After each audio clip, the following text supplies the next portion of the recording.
Bienvenidos, estamos entonces iniciando el tema número 2 del curso Derecho Laboral 1. En esta unidad, como ya les había anticipado, estamos haciendo un repaso general, ¿no?, de algunos antecedentes y conceptos generales acerca del trabajo. Sin embargo, también vamos a iniciar algunos temas relacionados ya con el tema propiamente del derecho laboral.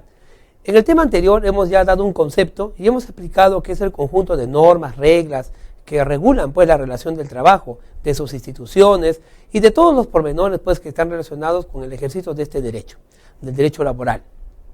Pero no podemos continuar sin decir claramente a todos los estudiantes de que el derecho laboral tiene principios. Como otros derechos, por supuesto, el derecho laboral tiene unos innumerables principios que son algo así como unas normas de alta jerarquía, ¿no?, que establecen las bases en las cuales todas las demás leyes van a tener que basarse y no pueden ignorar de ninguna manera.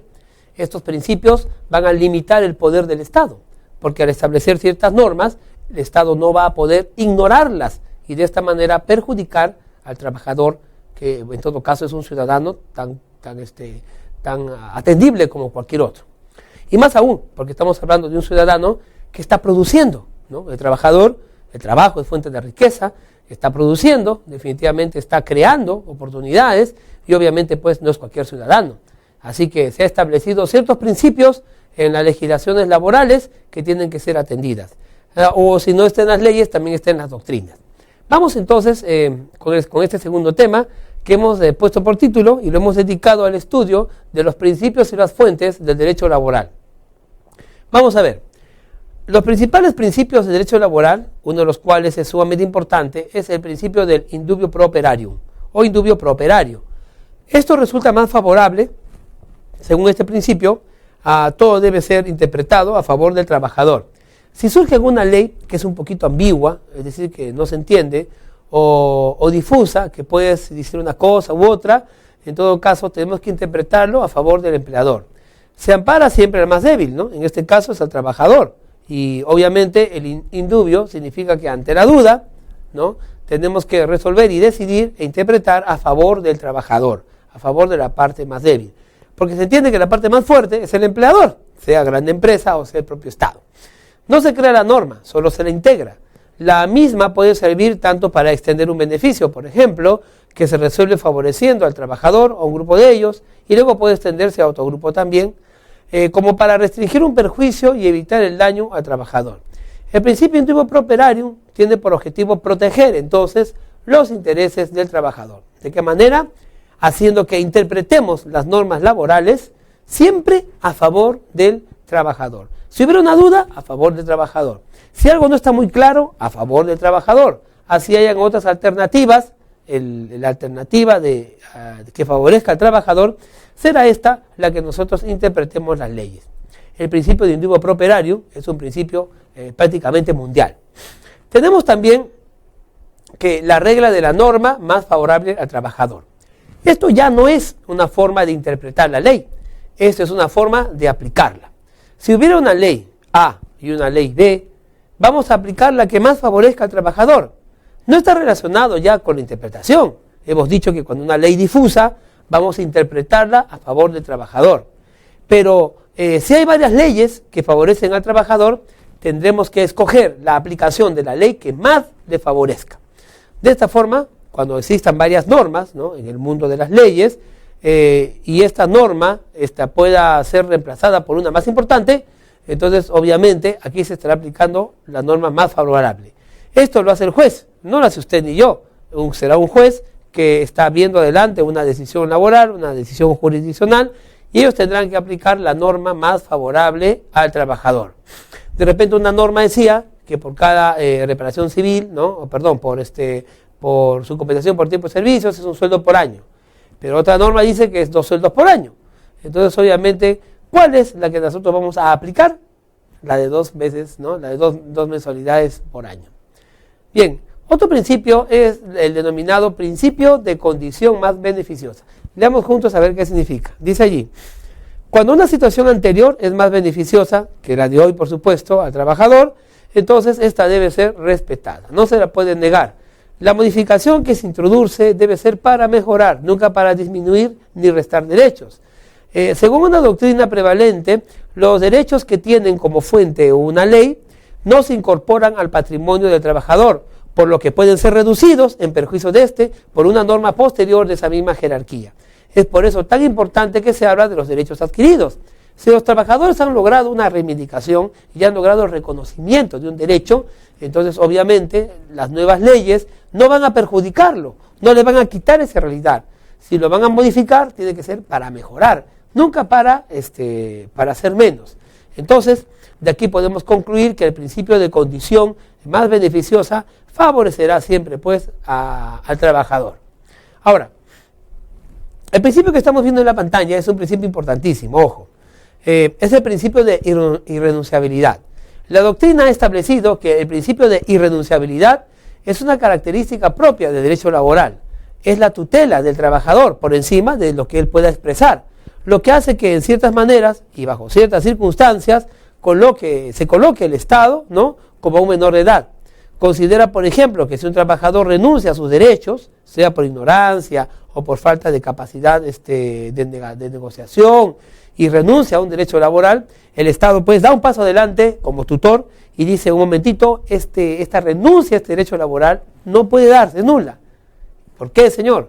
Porque los derechos laborales son irrenunciables. Eso establecido en la Constitución. La ley protegerá entonces, repito una vez más, el derecho del trabajador de manera tal que se torne imposible su renuncia. La irrenunciabilidad puede tener algunos aspectos, ¿no? Puede tratarse, por ejemplo, de una renunciabilidad al empleo o de una renunciabilidad a otras circunstancias, a ciertas condiciones. La renuncia al empleo, por ejemplo, debe ser admitida, ya que de lo contrario significa obligar al trabajador a mantener una relación de trabajo que no le conviene, en abierta violación de la libertad de contratar. Y esto debe de hacerse sin ningún vicio que le quite validez a la expresión de su voluntad. La conciliación constituye un modo de alcanzar la solución en forma amigable de la diferencia entre las partes. No basta el acuerdo de las partes, requiere que sea aprobada por la autoridad que interviene. Prescripción es el desinterés por parte del trabajador durante un lapso que la ley le considera prudencial, es motivo suficiente para que el trabajador pierda ya la exigibilidad de un crédito. Tenemos también la caducidad. El transcurso del tiempo fijado por la ley produce de pleno derecho la extinción del crédito. Estos principios entonces establecen pues el principio de irrenunciabilidad, que nosotros tenemos que seguir llevando ciertas costumbres, ciertos procedimientos para lograr la paz laboral, para lograr la paz social. La continuidad o principio de continuidad señala que el contrato de trabajo es de tracto sucesivo. No se agota en una prestación, más bien se realiza todos los días presentando una vocación de permanencia hasta su extinción, ¿no? No es que yo firme un contrato de trabajo y cuando quiero voy y cuando no quiero no voy, ¿no? Por el contrario, si yo firmo un contrato de trabajo, entonces tiene que haber continuidad, tiene que haber permanencia. Por eso se habla pues también de un horario, ¿verdad? Una hora de salida y una hora de entrada. No es una propiedad del empleo la continuidad, sino que es uno de expectativa de conservarlo, en la medida en que se cumplan las obligaciones contractuales. ¿Cuáles son las reglas del principio de continuidad? Primero es la conservación del tiempo, lo que le da la característica de continuo. Es la preferencia por los contratos de duración indefinida. Es el mantenimiento del contrato. Es la penalización de la resolución del contrato sin causa. Y es la interpretación de ciertas interrupciones como suspensiones contractuales, enfermedad, huelga, etc. Finalmente, las reglas del principio de continuidad terminan con el mantenimiento del contrato en el caso de cambio de la persona del empleador. Las reglas de este principio entonces, del principio de continuidad, establecen pues de que un procedimiento laboral tiene que seguir la misma línea hasta que se agote. Aquí hay un principio que a mí me encanta bastante y creo que a muchos laboralistas. Es el principio de la realidad, o también denominado supremacía de la realidad. Cuando no hay correlación entre lo que ocurrió en los hechos y lo que se pactó o aún se documentó, entonces debe darse primacía a lo que nosotros podamos ver. Quizá un día tú seas un inspector de trabajo y puedas llegar a un lugar donde hay una fábrica y hay un empleador y todos estos trabajadores están con recibos por honorarios. o sea, están contratados como cuarta categoría, como oficios y empleados y profesionales. Y cuando el inspector pregunta y dice, bueno, entonces usted, ¿qué hace aquí? Bueno, yo recibo por honorarios. Ya. ¿A qué hora entra? A las 8. ¿A qué hora sale? A las 6. ¿Tiene un día de descanso? Sí tengo. ¿Tiene un sueldo? Sí tengo. ¿A quién reporta su trabajo? A mi jefe. Entonces, obviamente, el inspector laboral dirá, esto no es, pues, no más que una relación laboral que se está ocultando, ¿no?, detrás de lo que sería un contrato de profesional liberal. Hay allí, ¿no?, una persona necesariamente que está relacionado con esos temas. Ahora, si hay una duda entonces en una realidad así, ¿qué prima? Obviamente si el inspector ha llegado y ve que todos esos de cuarta categoría pues tienen un horario, etcétera, obviamente lo que él va a hacer es concluir de que ahí no hay pues un recibo por honorarios, ahí no hay una contratación de profesionales, ahí lo que hay es un vínculo de trabajo, un vínculo laboral, porque tiene horario, reporta, se le sanciona, obviamente entonces eso no puede ser una cuarta categoría, ¿no? Nosotros los abogados, por ejemplo, cuando tenemos nuestro estudio, nuestro bufete de abogados, nuestra oficina, ahí recibimos clientes y firmamos un contrato de locación de servicios. Entonces obviamente el inspector dirá, un momentito, acá se está cometiendo una infracción, estos señores tienen contrato de locación de servicios en el papel, pero en la realidad tienen vínculo laboral. Así que aplicando el principio de supremacía de la realidad o primacía de la realidad, yo pues reconozco a estos señores que aparentemente uno no tiene contrato, otro da recibo de vez en cuando, etcétera. A todos ellos los reconozco como trabajadores. Reconozco la existencia de un vínculo laboral. ¿Por qué? Porque apliqué el principio de la primacía de la realidad. Tenemos también el principio de la buena fe. Por la buena fe es el deber de actuar de ambos, empleador y trabajador, de actuar con fidelidad.